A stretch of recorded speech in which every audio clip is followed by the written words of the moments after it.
YouTube, what's going on? It's Rich, To The Grid Motorsports. Officially, it's been like 10 months, I think, since I've posted anything, and I'm gonna kind of go over the reason why. A lot of these cars here are the reason why, and that. In January this year, 2022, I officially filed an LLC and decided to quit working for somebody else and work for myself. And it's been amazing. It's been a blessing. I've had amazing customers. I've had awesome workflow. I mean, I'm busier than I ever thought I would be. I think we're going on month 6 of To The Grid Motorsports and auto repair. We got tons of parts lined up, tons of vehicles to work on. We still have the C7. We still have a deposit on the C8. I don't know if I've ever touched on that. We got a deposit on a C8 Z06. Which is exciting, but I'm not really holding my breath on that one. It's gonna be a while, so we're just gonna be patient on that. We'll talk about that later in other videos, I'm sure. We still got the drift car, and this looks probably quite a bit different than the last time anybody's seen this unit. So the car got a wrap with the shop name on it. Illusion Graphics here is the one that wrapped it. Dylan over there, buddy of mine, does phenomenal work. Jason over at Mobile Tires, one of our sponsors, helps hook us up on tires. We've been running Kendas. I actually just tried a set of these, and the Falcon Atsus. That would have been my go-to tire of choice. We got Seltzer Gang here, buddy of mine that reviews seltzers on his Facebook page. Check them out. They jumped on board, and then a good friend of mine's mom has a hair studio in Crosby. She wanted to help out too. So Main Street Hair Design in Crosby. She's on board. And we got your friendly Hoe Club, the Bash Bros. We're kind of part of that little team, if you will. Some local guys here. So let's talk about this car, because this is what we're gonna be working on today. And this is gonna be, I feel like, the main focus of the channel, because since I've bought this car, it's been the main focus of what I do and work on. We've changed quite a bit. The wrap, we have silver coilovers in it now. The Neo Silver's coilovers. So here's rear adjustment rods for those. We have the FDF Hydro in it. Here, as you can see, that mounts next to the shifter. And that's how we kind of did that there with the master cylinder. So we got the Wilwood calipers, dual caliper setup, both sides. Let's see what else. Talk to the coilovers. The biggest thing we've done and are doing and are kind of working on today is recently, coming on and off the trailer, the C5s have a really low mounted support down here for the radiator. As you can see, that's not there anymore. We got this all boxed in for the radiator. And we changed it to a forward facing setup. Me and a buddy Dave works at Most Performance, but he just snafu fabricating. We got this radiator all mounted in, fabricated in, and boxed in, and we just put this new fan shroud setup in it, which has caused some complications of things I was going to do in the future, but we're going to do now. So, bear with me, because this is all going to be a lot, I'm sure. So we had to delete the ABS, which we were going to do anyway, because we don't use it. So I have stuff on the way for that. Today, the main focus of what we're going to work on is this fan shroud sat so low that it's interfering with the power steering line that we temporarily just pushed up so we could get the radiator mounted. He welded all the ears on here to mount the fan shroud on here. This is a 3750 CFM fan shroud setup, if I'm not mistaken, from Durrell. And this is an AFCO radiator. Very similar dimensions as the stock C5 radiator, but we just mounted this one forward, which gained a little bit more engine bay room. You see we got some vibrant fittings and hoses here, and fitting. We had to extend this one. It was down here, and we had fans just mounted to the radiator, and they weren't doing as well, so we got a shrouded setup. Let's see, we got a Moroso catch can, because when we started this whole adventure, the car was pretty much, I don't want to say stock, but it had the PRC heads, the cam, all that stuff. But we hadn't really touched the car engine-wise since last year when we got it, and there was a whole bunch of oil in the throttle body, which you can see now is way cleaner. So we put a catch can on it, Moroso catch can. I put a new water pump with a 160-degree thermostat because I thought that's what it had in it. We just did the water pump as kind of a preventative thing because we had it off. What else? We boxed in this whole radiator setup. We got the tow hook on. Cut this out, obviously. I'd like to tuck this wire up a little bit better. Today we're gonna try and mount a power steering cooler. My plan is to kind of cut this area of the bumper out and mount it right here. So wherever this boxing ends, right there on the edge of the frame rail, we're gonna cut this opening here, and we're gonna have the power steering cooler there. And then my intention is to put an oil cooler at some point in here, probably mount it right to the radiator with another smaller fan on it on a switch of some sort, whether it be manual or controlled by the computer on the high-speed fan. I haven't really decided yet. But yeah, so this car's changed a lot. It's been really solid. It's been a lot of fun. Drifting's been a lot of fun. Oh, we got seats. I don't remember if we ever went over this. We got seats, the Corbeau seats. Corbeau harnesses, 4 points. We deleted the parking brake for the handbrake setup. And my buddy Eric Kelm over at EK Fab, he fabricated a couple things. One was this rear harness bar, because I don't know why. Harness bars for Corvettes are stupid expensive, and I just didn't want to spend $800 to $1,000 on a shark bar for this car. It just didn't seem necessary, because I feel like at some point it's going to get caged anyway. So why put a shark bar in it when you're going to put a cage in it anyway? So for a couple $100, he fabricated this up. It's worked phenomenal. And then we put he also fabricated, which is going to be really hard to see, but we'll get up under here, the jack point, the bash bar in the back with the jack point. That turned out really nice. You can't really see it because obviously the bumper's on, but we also did that. God, I feel like I'm missing something, but this car's changed quite a bit. Still driving amazing, still loving the power, still loving the sport. Next year, we really want to get into competing at the Fargo events. That's why we're kind of starting to get a little bit more aggressive with what we're doing with the car. It's been pretty solid the way it was, but just trying to do some things that I feel like are going to keep a longevity of the car together. You know, with the power steering cooler, it needs an oil cooler. This radiator setup, I feel like it's going to work a lot better. It's a lot easier to work on now. You know, we took the AC out, so at some point we can, you know, put something down there, whether way down the road, put a dry sump in or something. But yeah, that's enough about this car. The Subaru, I don't know if you guys remember this one. We got this up and running. So this had a blown turbo on it, and it sat for a few years, because then I bought the C7. And I was running that a whole bunch, and I was just enjoying this platform and this car. And this car's pretty much all been the same. We're still running all the same setup. Still do like our autocross, standing start, stuff like that. Not as much, because we've been doing a lot more drifting with the C5 Drift Vet. But yeah, back to the Subaru. So we put another Blausch turbo, a Dominator 2.5 XTR this time. So a little bit smaller. We had a 3.5 XTR on it this time. It's pretty dirty because it's been sitting for a couple weeks, but I have been driving it a little bit here and there. So we'll just, I don't know, you guys probably seen under here, but JM tuned this one. We put a little bit smaller injectors in it as well. It had ID 2000s, and the drivability on those original IDs was not the best. So we went to ID 1700s, I believe, and then we got the new turbo. So a little bit smaller turbo, and then everything else is the same. We sent an oil sample in. The oil sample came back good. They says, yep, go ahead and run it. There's no metal. There was a little bit of excessive condensation in it, but the car had been sitting for 3 years in just that storage shed over there. So between the winter months and summer months and hot and cold days, it probably got a little moisture in it, but we changed all the oil, flushed it all out, and got this tuned. We had only one issue on the dyno where the uppipe gasket blew. So they fixed that. Car made 486, 502, 486 horse, 502 torque to the tires. And then we confirmed that at another dyno, Most Performance dyno. There's a gnat flying in my face, driving me crazy. Get out of here. So this car's been pretty fun. I still don't know what I want to do with it. It's been kind of fun just to cruise around in, drive on the street. We took it to one Morgan's Motorplex event, and you know, it just doesn't compare to the drivability of the C7 and how that car handles. And this gnat is going to drive me insane. I think I got him.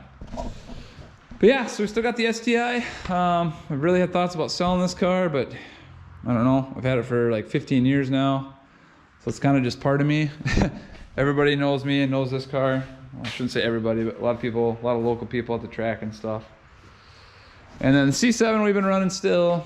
Like I said, been doing a lot of the autocross standing start events at that.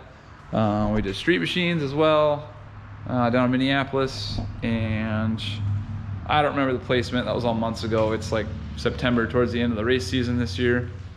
So, but I'm gonna quit yapping about this. I just wanted to kind of catch everybody up on what things have been. Hopefully we can kind of continue to keep making content and videos. And these gnats, I don't know where these gnats are coming from, but they drive me crazy right now. So we're gonna work on this. We're gonna do this power steering cooler. I gotta go get the cooler yet, but then we're gonna cut the lines and just run hose up through here, up to the front, find a way to mount it. So we'll probably pull the bumper off to cut these pieces and see what we can come up with. So I think I'm gonna cut to that part. So if you haven't already, like the channel, subscribe to the channel, share the channel, hate the channel, I don't know, do what you want. But I think we're gonna be back. I got my GoPro working again. We took a trip in Mexico and that like got all wet, and then I just didn't use it for a while and fired it up today and it was working. So here we are.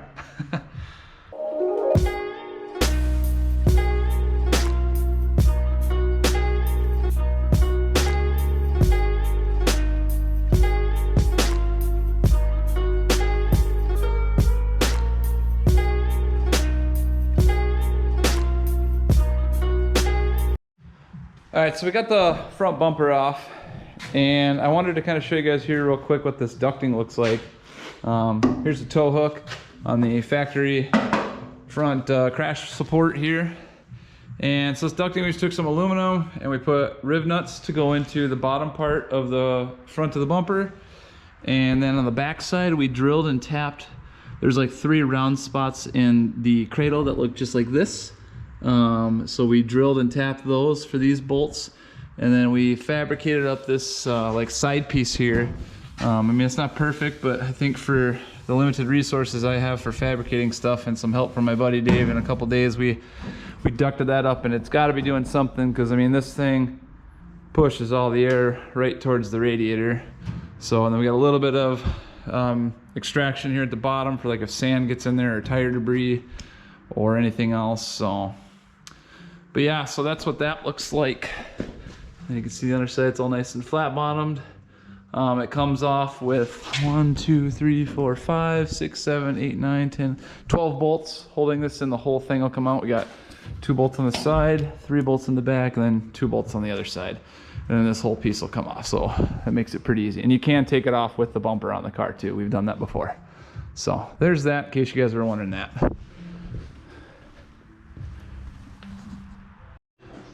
Okay, first things first, I got the bumper off and I marked with a paint marker here. I just took the paint marker pen and ran it along this edge here so I know where this lines up with the bumper. And basically, I'm gonna unbolt this, I think, and just trim that all the way around this way.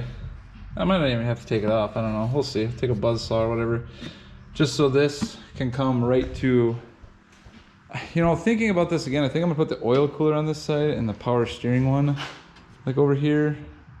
I don't know, I'll have to see, because I want more space for the oil cooler. And then with the tow hook being over here, I might not be able to put the power steering cooler there too, because I haven't had any issues with the power steering overheating or anything. I just thought it'd be a good idea to reroute with a new actual like finned cooler on it. Just for those hotter days, so which we do run on some hotter days in the summertime. So, but either way, I was going to cut these out just to get more airflow to the radiator too, into that ducting, and kind of wasted time cutting this out for the tow hook, I guess then. But no worries. So I'm gonna get to cutting this stuff out.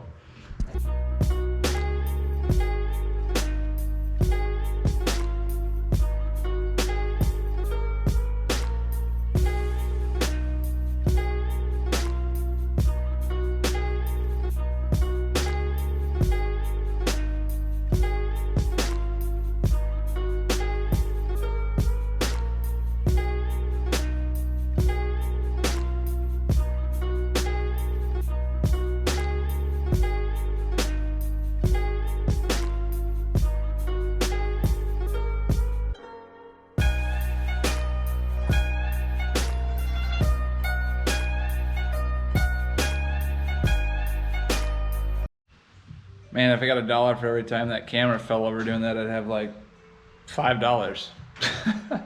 But all right, so here we go. I got these the fog light bezels put back in. I haven't decided yet. I'm really thinking I probably should cut the bumper itself too, because this lip is like curled up and it doesn't want to stay. So I might take that back off and trim the actual bumper, so that, because both sides are kind of doing that just over time. The sun has curled that up or whatever. So I don't know if I want to colorway around or just the bottom, because only the bottom's doing it. I don't know. So it's either that or like try and here. Maybe I just rivet them together or something. Maybe I'll just do that. Maybe I'll just rivet them together because it looks cleaner and nicer with that actual piece of the bumper there. So maybe I'll just rivet them to this piece of plastic. That way if I ever need to take them off, I can just drill them out or whatever. But I don't think that's going to happen too often. So I think that's what we're going to do. I think we're going to rivet them. So we might do that later though. I don't know if we'll do that right now or later. Get these pins pushed in. So yeah, I'm gonna fit this back to the car, see how that looks, make sure I trimmed it right with my marks, which it should be. Paint marker never lies. So yeah, let's put it back on the car, see how it looks.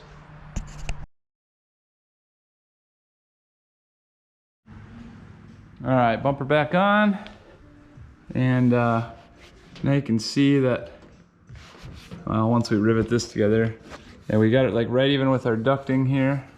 So now it's a straight shot, more airflow into this area. And you know, I'm thinking maybe we just mount the power steering cooler under this, and then we'll do an oil cooler on this side, so then everything can stay you know, on one side or the other, and we'll just run the power steering hoses up along with this harness maybe. And yeah, I don't know, that's kind of what I'm thinking. Might change. Things change. You know how these things go. So, all right, bumper back off. I think I'm gonna rivet these down real quick, just so they stay nicer, and then we'll work on power steering cooler. Okay, after an hour-and-a-half trip to Napa, which took way too long, we acquired a cooler, and I think I got it mounted where I want it to go. I just used one of these soft clamps here, and I drilled into the angle bracket we got that's mounted to the frame for the radiator mount. And then the hoses are gonna loop down underneath the radiator. We're gonna cut it somewhere here. I'm gonna loosen the line and then bend it down. And then the return obviously just goes back into the reservoir here. So now, time to get this bulky, nasty bastard out of the way. And route some just 3/8 hose is all we're gonna use with some fuel injection clamps. And we should be good. It's time to start that part.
Okay, so we got power steering line ran from, we cut the factory line off the pump, went underneath to the cooler, and we mounted that to the side over there, and then ran the return from the cooler to the return on the reservoir here, topped this fluid off.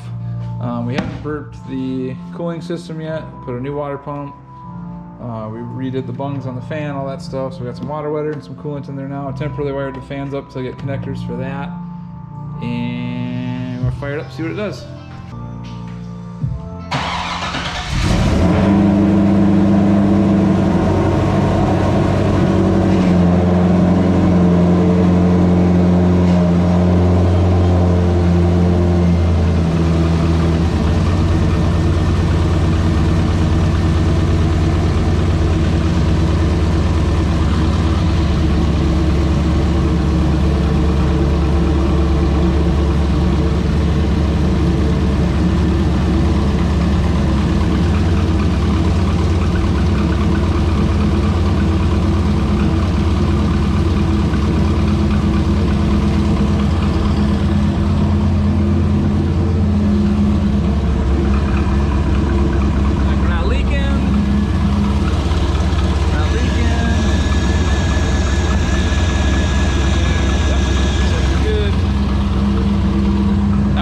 up to temp and let these fans come on. Burp our cooling system. Alright guys, so I got the coolant burped, I'm pretty sure. We checked for leaks on the power steering, topped that off, it's all good to go. Fans came on, I just got them temporarily bud connected right now until I get the actual connectors for them, so I can unplug them if the radiator ever needs service. I'm gonna go take it for a quick test drive here, I think, and just double check the coolant, make sure everything burps up. Just so some people might be wondering too how we did those two hoses that usually go into the upper radiator. Oh, and also while I'm here, the radiator cap. We're still utilizing this as the radiator cap. This is just a higher pressure than this one. I believe this is 22 PSI. This cap is 18. So this cap, basically all it's doing is just sealing the system. We don't put any coolant in here. We don't even touch that. We just pipe plug the overflow, and that hasn't been an issue. We drilled and tapped there for our coolant reservoir overflow, the circulation line. And then the steam port is still hooked up to the regular spot, but then I got this Four Seasons fitting. I'll try and remember to put the part number in the description. We just tee that into the heater hose there, so our steam port line goes there instead of things going into the radiator now, instead of welding bungs in there. So we'll see how all that stuff works out, but it sounds like a few other guys have done that and worked out. We also had to re-weld this manifold because the stupid secondary air pipes that were on there, it came off last event at Proving Grounds. So actually I think it punctured a buddy's tire. Sorry Greg. But yeah, we get this bad boy down off the jack. Let's see, what else do we do? I think I said we got the air intake back on. So Sam down at Moe's custom made this intake and bead rolled it for me, and then me and Dave shortened it up. I got an ABS delete kit coming on the way. We'll do another video on that one, but for now I just got it zip tied up and out of the way so it's not rubbing on anything like the belt and hitting the radiator or anything. So yeah, let's quit yip yapping. This thing's shut. Got all my Corvette pucks out. All right, let's see what this baby does.